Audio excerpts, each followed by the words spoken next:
con đâu? Dạ. Dạ. Thịt quay rồi. Thịt quay rồi, ra mà. Làm lộn đó. Hình lộn đó.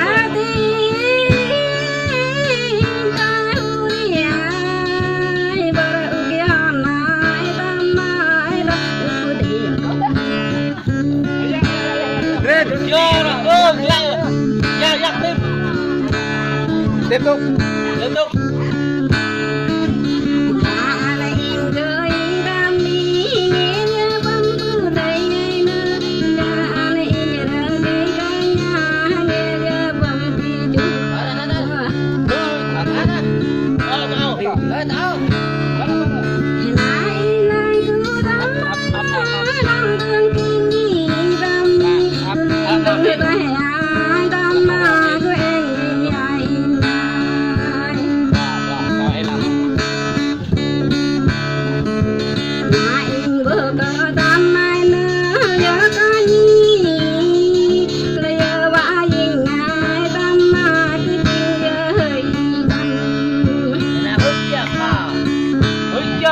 Chưa được bắt này.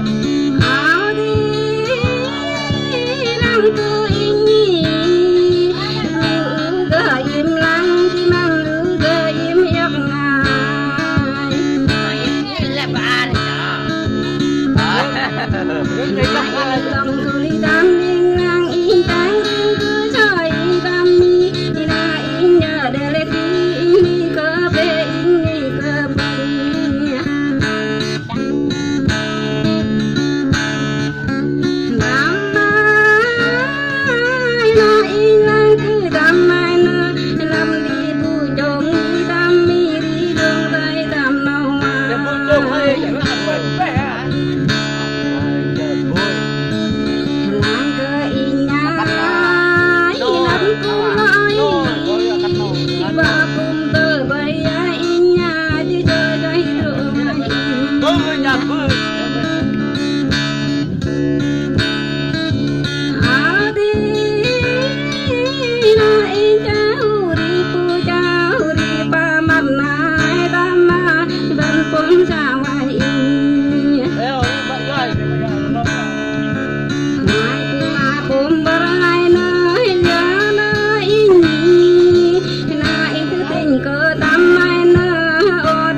đi qua là nước mưa trở lên.